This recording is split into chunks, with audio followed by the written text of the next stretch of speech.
LGBT+, la chaîne panafricaine des diasporas. Tout de suite, émission.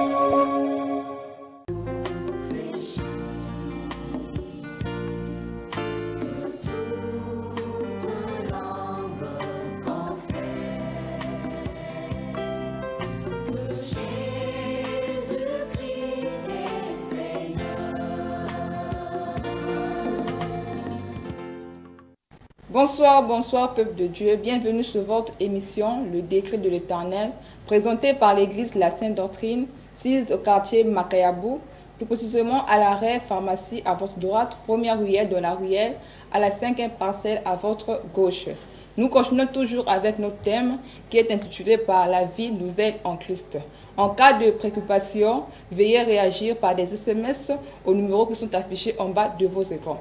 Nous n'allons pas débuter notre émission sans pourtant rendre grâce à Dieu. Seigneur, merci pour ton nom, merci pour ta présence, merci pour ton amour. Comptons vraiment toi sur toi, sur ton décret au nom de Jésus-Christ. Amen. Amen. Comme vous le constatez, je ne suis pas seul sur ce plateau. Nous sommes avec l'ambassadeur du Christ, le pasteur Ongué Roger, accompagné de notre bien-aimée sœur de la foi, la sœur Diani. Bonsoir, pasteur. Bonsoir, ma fille bénie. Bonsoir, la sœur. Bonsoir, la sœur bénie. Alors, pasteur, votre mot d'introduction. Non, c'est pour bénir le peuple de Dieu. Je bénis le Seigneur pour son décret, pour cet espace. Et il nous a prêté vie pour que nous puissions encore annoncer ses oracles. Que le Seigneur bénisse tous les bien-aimés qui soutiennent le décret, le bien-aimé de la Sainte Doctrine, et sans oublier aussi d'autres bien-aimés partenaires. Que le Seigneur vous bénisse partout là où vous êtes, au nom du Seigneur Jésus-Christ.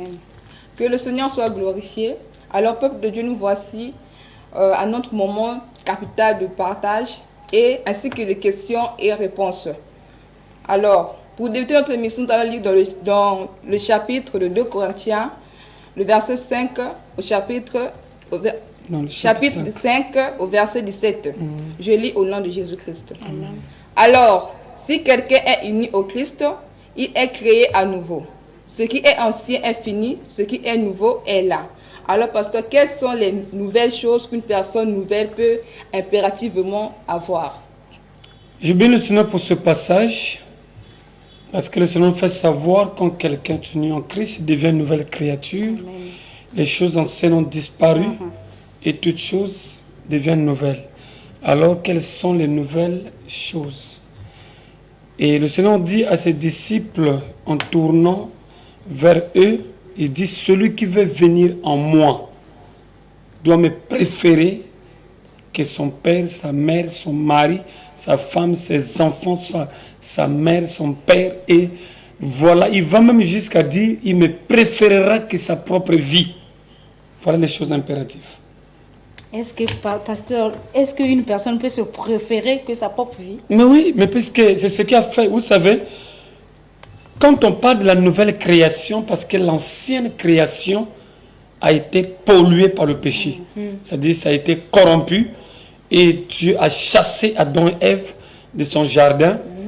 Et il a fait disparaître son jardin. Il a enlevé en quelque sorte son jardin de la terre.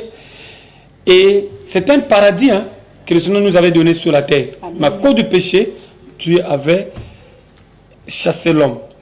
Maintenant, quand il revient encore pour faire réconcilier l'homme avec lui par son sacrifice à lui-même, ce n'était pas le sacrifice d'un agneau, c'est pas ou d'un ange ou qui que ce soit, mais c'était par son propre sang à lui. Même les gens qui se permettent de dire, je vois parfois sur les Facebook, sur les chaînes, c'est pas des télévisions, les gens disent que Jésus-Christ n'est pas Dieu.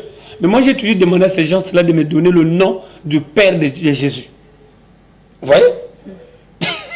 Ils seront bloqués. Amen. Parce que celui qui me prouvera que Jésus-Christ a un Père terrestre, c'est en ce moment-là qu'on va croire qu'il n'est pas le Fils de Dieu. Amen. Mais si il est Fils de Dieu, les Juifs qui connaissent la loi de Dieu plus que nous, ils savent que Fils égale à Père. Amen. Parce que Dieu n'a pas la chair pour avoir une femme à mettre au monde un fils. Amen. Mais quand on parle dans le contexte Fils, dans le sens de l'esprit, ça veut dire qu'il est Dieu installé dans la chair, introduit dans la chair, visible et rendu visible dans la chair. Dieu étant esprit, son esprit a visité la terre au travers d'une chair. Les gens doutent, mais Dieu avait visité Abraham. Dieu avait visité Abraham. Amen. Dieu a mangé dans la maison d'Abraham. Amen. Dieu a fait la promesse à Abraham que l'année prochaine, quand je reviendrai ici, je viendrai te voir avec un fils. Amen. De la promesse. Amen. Donc, c'est pourquoi quand Dieu vient procéder à la nouvelle création, il restaure toutes choses. Amen. Il met les garde-fous pour empêcher l'homme d'aller encore à la chute. Voilà pourquoi il a donné ces conditions-là. Amen. Et obligatoirement, il faut que la personne se soumette. Celui qui veut sauver son âme doit aimer Dieu. C'est même écrit dans le 2e commandement. Amen. Tu aimeras le Seigneur ton Dieu de tout ton cœur, de toute ton âme, de tout ton esprit. Donc tu dois l'aimer Amen. plus que ce qu'Adam a fait là. Si Adam avait aimé Dieu plus que toutes ces choses, il ne pouvait pas faillir. Voilà. Alors, pasteur, où se trouve réellement cette vie nouvelle? La vie nouvelle est en Christ. Vous voyez, quand la personne quitte la terre par un engagement de conscience, il se fait transférer dans le royaume de Dieu parce qu'il est écrit dans Matthieu chapitre 6, le verset 33, cherchez tout premièrement, avant le mariage, avant le voyage, avant toute chose, tout premièrement, le royaume de cieux et sa justice.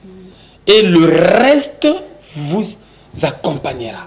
Amen. Ou le reste vous sera donné. Donc la première chose, c'est ce que l'homme devait devoir chercher à avoir, c'est son salut.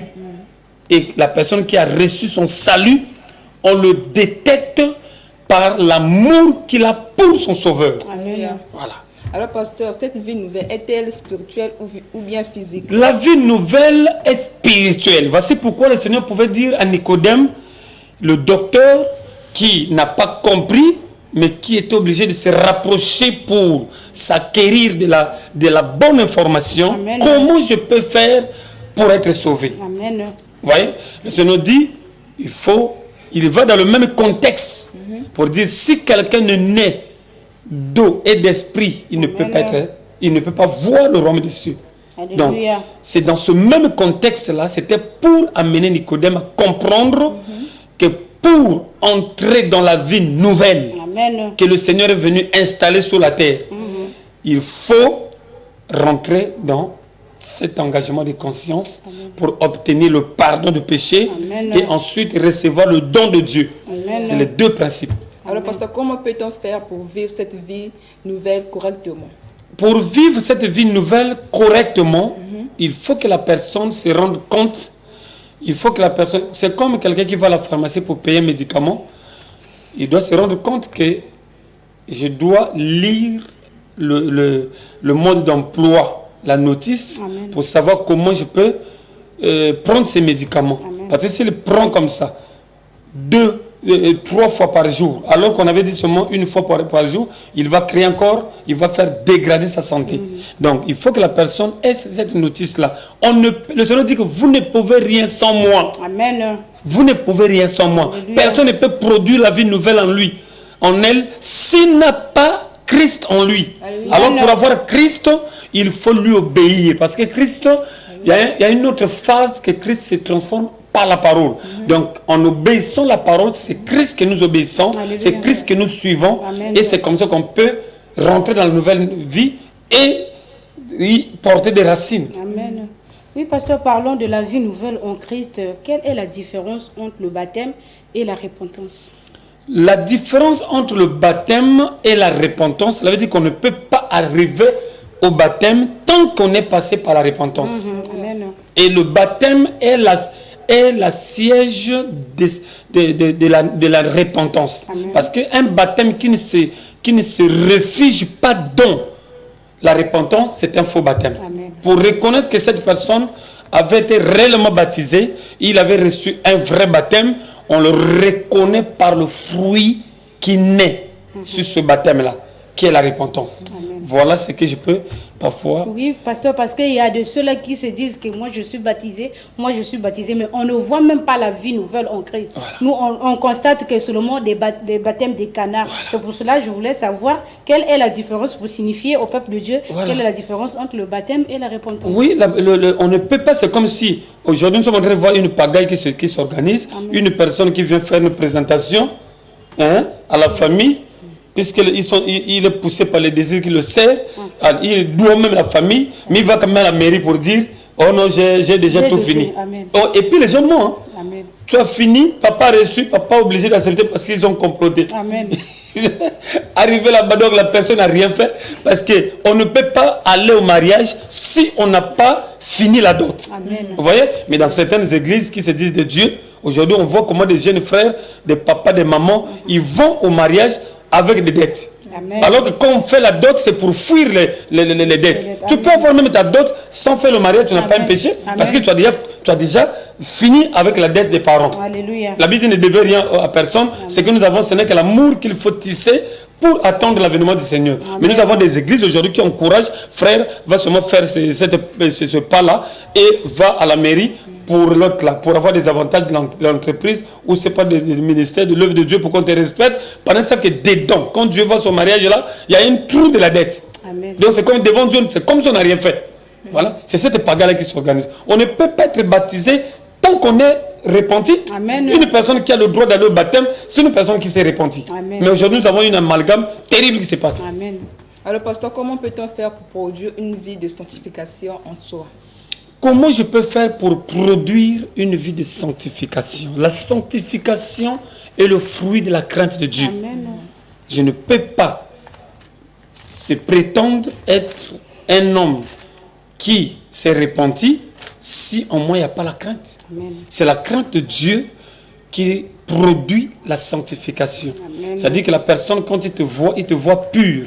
Amen. Parce que la parole que tu écoutes te lave, te nettoie, et c'est ce qu'on appelle un monde de sanctification. Amen. Parce qu'on est sanctifié par la parole. Le Seigneur dit à ses disciples, vous êtes sanctifiés par la parole que vous écoutez. Amen. Voilà, l'obéissance à la parole sanctifie la personne.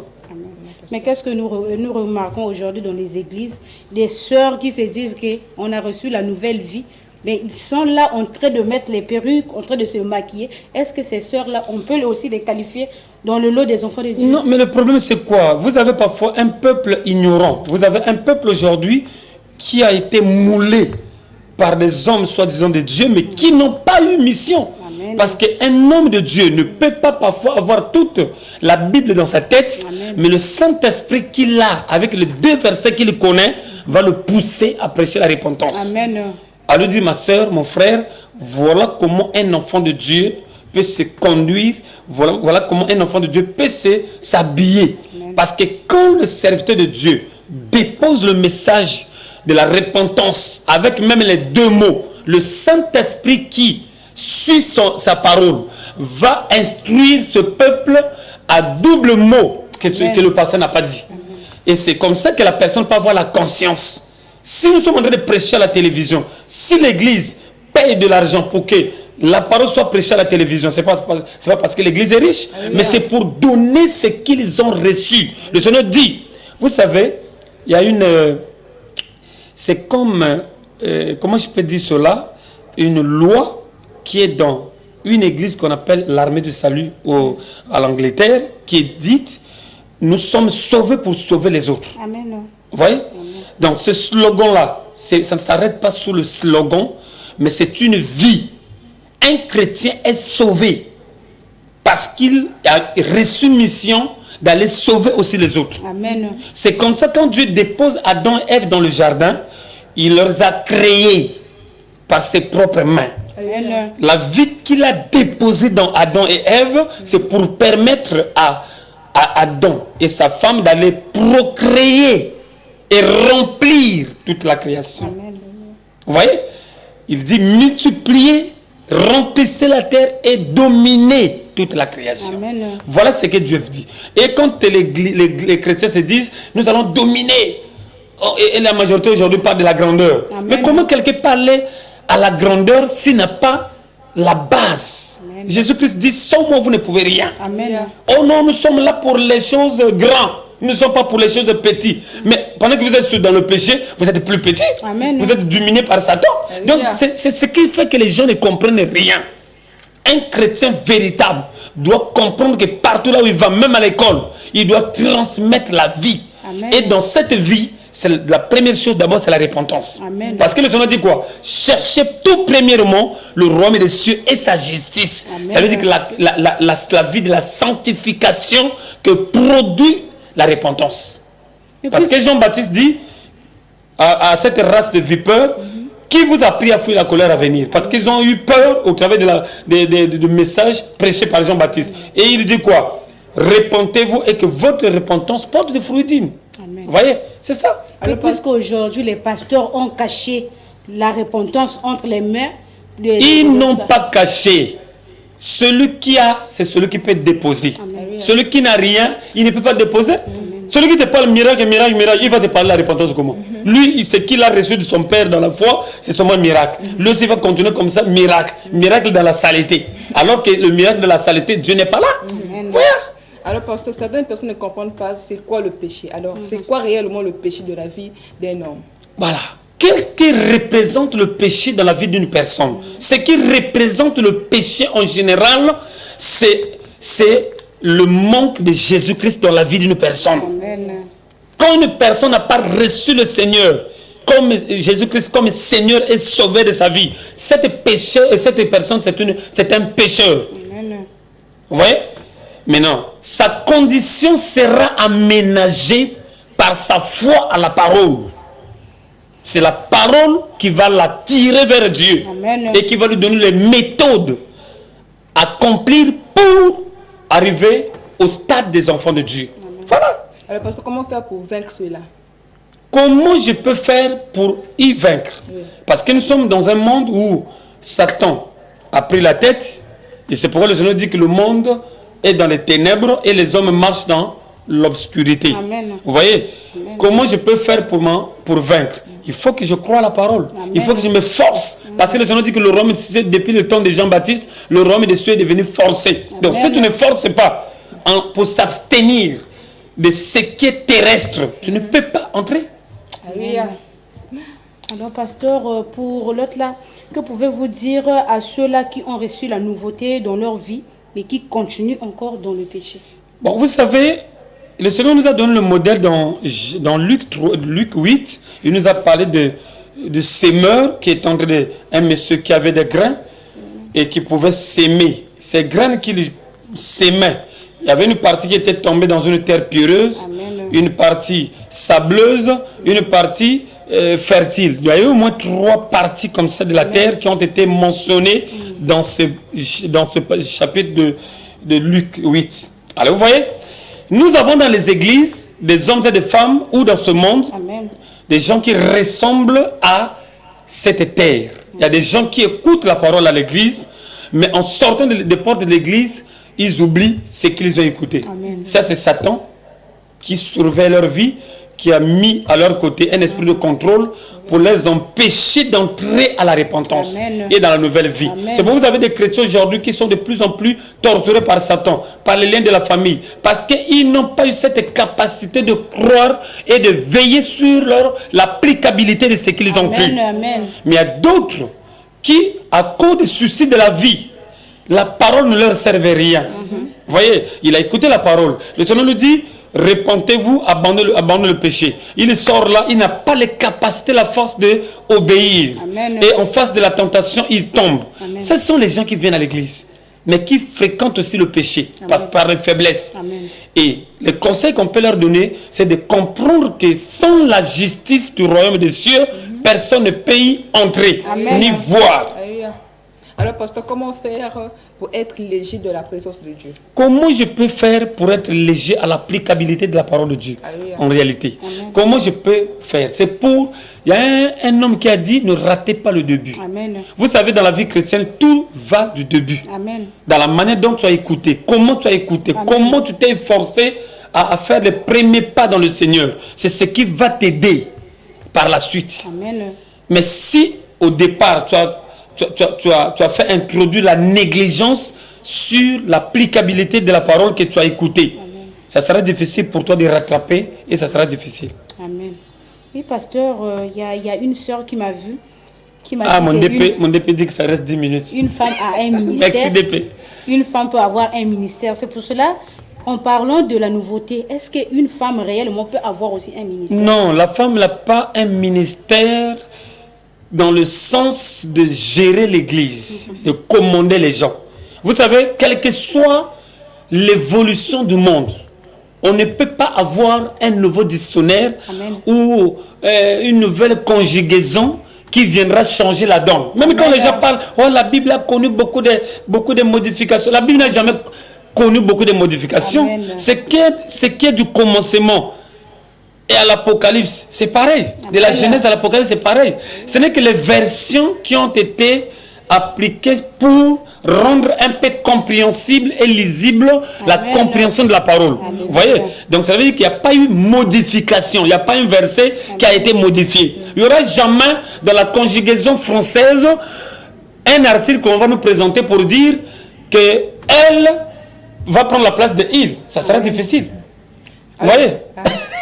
Alors, pasteur, quel est exactement le rôle de la femme au sein de l'église? Donc la femme, selon Dieu, ne pourra jamais prendre la place de l'homme. Amen. Remarquez, même pour les femmes qui travaillent, et qu'un monsieur croise les mains à la maison, toute la famille de cette femme se rendra compte que la femme là, c'est elle qui est en train de s'occuper de ce monsieur. Et la famille de cette femme va se soulever pour venir attaquer ce monsieur. Et le chasser même. Vous voyez, il n'y a jamais eu un mariage où la femme a logé son mari dans sa parcelle jusqu'à la fin de sa vie. Ils ont mis au monde avec la paix. Il n'y en a pas. C'est pour dire que les gens peuvent changer les lois, mais ils ne pourront jamais modifier ce que Dieu a mis. Le jour qu'une femme va monter sur un arbre fruitier, cet arbre fruitier sera profané et va perdre son goût. Donc, la nature ne vous enseigne-t-elle pas, si l'homme est arrivé à une étape sauvage, vous voyez, de ne pas respecter l'autorité de Dieu. Amen. Et de bafouer même les autorités qui sont placées sur la terre. Mais combien de fois la nature respecte toujours? La nature respecte. Vous voyez, si nous les gens, on ne peut plus respecter nos parents, parce qu'on a d'autres cieux où un enfant peut appeler son père par le nom. Amen. Roger. Amen. Et ça, c'est l'enfant de Roger qui peut appeler comme ça Roger. Vous voyez, si je tape mon enfant va m'amener au PSP ou au tribunal. Amen. Et je vais le payer des amendes. Amen. Je serai puni. Ça, c'est n'importe quoi. Est-ce qu'ici, avec les bantous, ça peut tenir? Jamais. Il y a des choses, il y a des limites dans les règles et des lois de la terre. Amen. Ce que Dieu a dit, c'est ce qui sera jusqu'à la fin. Amen. Si quelqu'un s'hasarde à compliquer la situation, il va croiser Dieu dans la confusion. Amen. Les gens sont en train de légaliser le mariage de l'homme avec l'homme. Qu'est-ce qu'ils vont produire comme enfant pour faire la procuration de la terre? Rien. Amen. Ouais, donc c'est n'importe quoi. Oui, parce que elles disent dans leur langage que tous ont reçu la grâce, donc la femme aussi a le droit de faire ce que l'homme peut. Mais qu'elle enlève les mamelles. Qu'elle enlève les mamelles. Ah, vous voyez donc. Oui. C'est pour cela que je voulais dire, quel est le rôle de la grâce dans la vie d'un chrétien? La grâce ne vient pas changer la donne. Amen. La sémence quitte de l'homme. Dieu a placé la sémence dans l'homme et c'est l'homme qui donne la sémence à la femme pour que la femme se serve comme un berceau. Amen. Pour faire sortir l'enfant fraîche. Amen. La femme ne peut jamais créer. Amen. Ni avoir une sémence. C'est pourquoi la femme, c'est une négativité. L'homme reste la positivité. Amen. Ça ne changera pas. Amen. Si une femme dans une église prêche, elle est déjà en infraction devant la loi divine. Amen. Le jour que nous serons dans la présence de Dieu, je crois que cette femme ne rentrera pas parce qu'elle aura profané la loi de Dieu. Amen. La femme dit que la Bible dit que la femme doit se taire dans les assemblées des saints. Amen. Dans le contexte où la femme peut chanter, la femme peut prophétiser, c'est biblique, la femme peut être diaconesse, la femme peut faire toutes les fonctions, mais sauf les fonctions d'autorité. Amen. Vous voyez? Donc l'homme ne peut pas se plier, s'agéner devant la femme. Impossible. Même dans un foyer, quand déjà l'homme commence à s'agéner pour demander pardon, donne-moi ceci, cette femme ne va pas respecter son monsieur. Amen. Demander pardon parce que j'ai causé du tort à ma femme, je dois demander pardon. Amen. Mais m'humilier pour les choses de la chair, pour la femme, ça c'est vendre l'autorité de Dieu. Amen. Dieu interdit ça. Donc vous les sœurs, ne faites pas la jalousie, vous avez votre place dans l'église. L'homme aussi a sa place de chef. Amen. Voilà. Amen. Alors pasteur, revenons sur notre thème. Oui. Tout ça c'est dans la nouvelle naissance aussi. Hein? Voilà, pour une personne qui est née de nouveau. Amen. Quand je vois une femme prêcher, je dis, elle n'est pas encore née de nouveau. Le pasteur est lui. Il mérite d'être encore rebaptisé. Amen. Voilà, c'est clair. Et nous continuons comme ça jusqu'au bout. Parce que la parole de Dieu ne peut pas être enterrée par les gens. Pasteur, ce pasteur doit être rebaptisé par qui? Même si le pasteur peut le rebaptiser, Amen. parce qu'il est foutu. Amen. Quand un pasteur commence à accepter le ministère de la femme, il est foutu. Amen. Il est rentré dans la forêt. Il faut qu'on le fasse revenir dans la parole. Amen. C'est ça, le frère. Amen. Ça, c'est clair. Alors, pasteur, quels sont les avantages de cette vie nouvelle? Les avantages de cette vie nouvelle, ça vous mettra propre. Amen. Vous serez irréprochable Amen. comme votre Père qui est dans le ciel. Il dit, soyez mes imitateurs. Comme je le suis pour le Seigneur. L'apôtre Paul n'avait pas de reproches sur ce qui est de la chair. Aujourd'hui, nous avons beaucoup de reproches. Pourquoi les chrétiens aujourd'hui ont beaucoup de reproches? Amen. Parce qu'ils ont laissé le chemin de la droiture, de la justice de Dieu. Personne ne pouvait juger un chrétien. Amen. Les gens devaient trembler devant les chrétiens. Mais aujourd'hui, les chrétiens sont bafoués parce qu'eux-mêmes ne se respectent pas. Voici pourquoi le décret là pour donner la valeur aux chrétiens. Amen. Donner la valeur à la parole Amen. qu'ils ont foulée aux pieds. Amen. Alors, pasteur, comment peut-on faire pour devenir une personne spirituelle? Comment je peux faire pour devenir un homme spirituel? Je crois bien, ma soeur, on ne va pas précéder parce qu'il y a un thème qui se prépare, l'homme spirituel, l'homme animal. Amen. Comment je peux faire pour devenir un homme spirituel? C'est quand je commence à obéir, à ressentir la crainte de Dieu dans mon âme. C'est de là ce qui relève ou révèle mon identité spirituelle. Amen. Parce qu'il y a des gens qui sont des animaux qui ne peuvent pas respecter Dieu. Amen. Vous pouvez lui parler de Dieu, il va vous prendre comme un voyou, comme quelqu'un qui n'a rien dans sa tête. Mais un homme spirituel, c'est un homme qui a la crainte de Dieu de son fond, qui reconnaît qu'il est créé par Dieu. Voilà. Oui, pasteur, nous parlons toujours sur la nouveauté d'une personne, la vie nouvelle en Christ. Cette nouveauté, ça doit se manifester à l'intérieur ou bien c'est l'extérieur? Cette nouveauté commence par l'intérieur. Amen. Parce que c'est à l'intérieur où se trouve l'homme spirituel. Amen.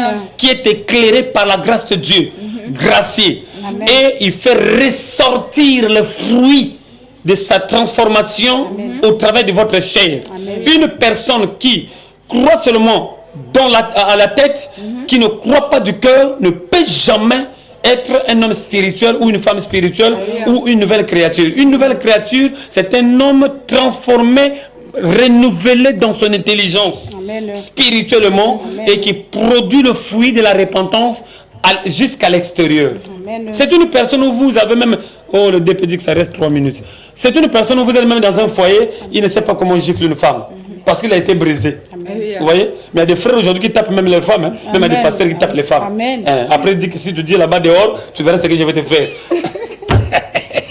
C'est un brigand, c'est pas un chrétien. Alléluia. Rapide, hein, parce que le départ dit que ça reste. Alors, parce que c'est vraiment la vie nouvelle de la vie d'un homme.